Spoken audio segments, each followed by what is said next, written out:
Hello friends, राज IAS academy में आपका स्वागत है। आज मैं प्रैक्टिस सेट के कुछ ऐसे प्रश्न के बारे में बताने जा रहा हूं जो कि रेलवे, बैंकिंग, एसएससी के साथ साथ सभी प्रतियोगी परीक्षाओं में पूछे जाने वाला महत्वपूर्ण प्रश्न है। अगर आप मेरे चैनल पर नए हैं तो सब्सक्राइब कर लें और बेल आइकन दबा दें ताकि सभी नोटिफिकेशन आपको मिलता रहे। तो चलिए आज का पहला प्रश्न, जैसे भारतीय वायुसेना के विंग कमांडर अभिनंदन वर्धमान को स्वतंत्रता दिवस पर किस पुरस्कार से सम्मानित किया गया? तो भारतीय वायुसेना के जो विंग कमांडर थे अभिनंदन वर्धमान को स्वतंत्रता दिवस पर किस पुरस्कार से सम्मानित किया गया? तो इसका सही आंसर हो जाएगा परमवीर चक्र। कौन सा? परमवीर चक्र। अगला प्रश्न है, टीपू सुल्तान की मृत्यु 1798 ईस्वी में कौन सी युद्ध में हुई थी?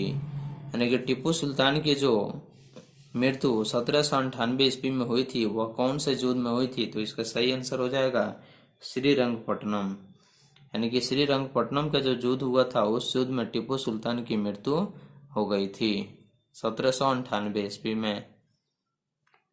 अगला प्रश्न है, संविधान के अंतर्गत मूल अधिकारी का संरक्षक कौन है? तो संविधान के अंतर्गत जो मूल अधिकारी का संरक्षक है वह कौन है? तो इसका सही आंसर हो जाएगा सर्वोच्च न्यायालय। क्योंकि संविधान के अंतर्गत मूल अधिकारी का संरक्षक जो है सर्वोच्च न्यायालय है।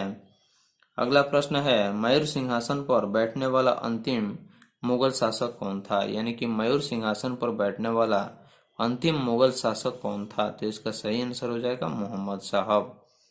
यानी कि मोहम्मद साहब ही एक ऐसा शासक था जिन्होंने मयूर सिंहासन पर बैठने वाला अंतिम शासक बना। अगला प्रश्न है, गेहूं के समर्थन मूल्य की अनुशंसा कौन करता है? ने गेहूं के समर्थन मूल्य के जो अनुशंसा है वह कौन करता है? इसका सही आंसर हो जाएगा कृषि लागत एवं मूल्य आयोग। यानी कृषि लागत एवं मूल्य आयोग जो है वह गेहूं के समर्थन मूल्य की अनुशंसा करता है।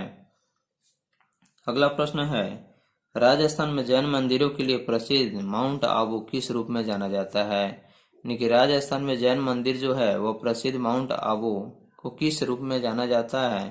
तो इसका सही आंसर हो जाएगा दिलवाड़ा मंदिर के रूप में माना जाता है। अगला प्रश्न है, देश बंधु के नाम से कौन विख्यात थे? यानी कि देश बंधु के नाम से जो विख्यात थे वे चित्तरंजन दास थे। देश बंधु चित्तरंजन दास को कहा जाता है। अगला प्रश्न है,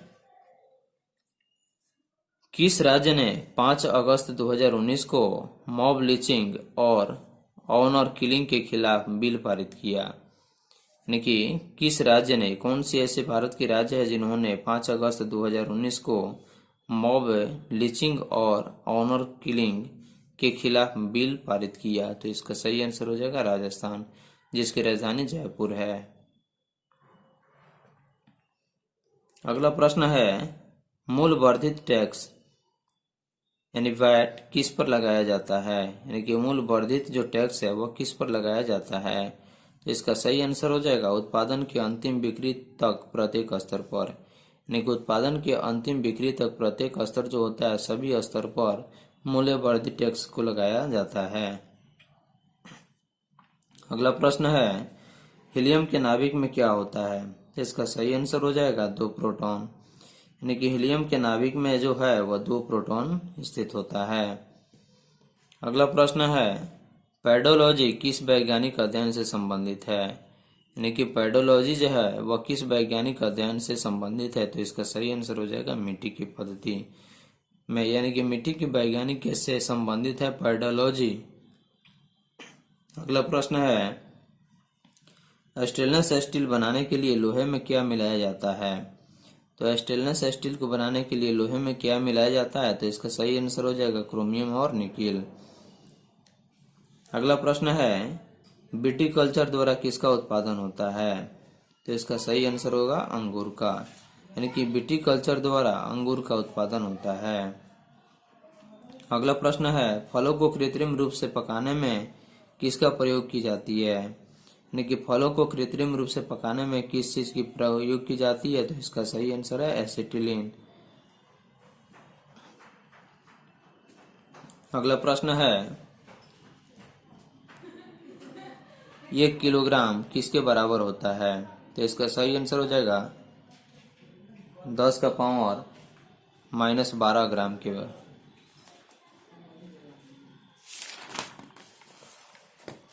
अगला प्रश्न है, पीत रस का क्या कार्य है? पीत रस का क्या कार्य है? तो इसका सही आंसर हो जाएगा वसा का एमल्सीकरण करना।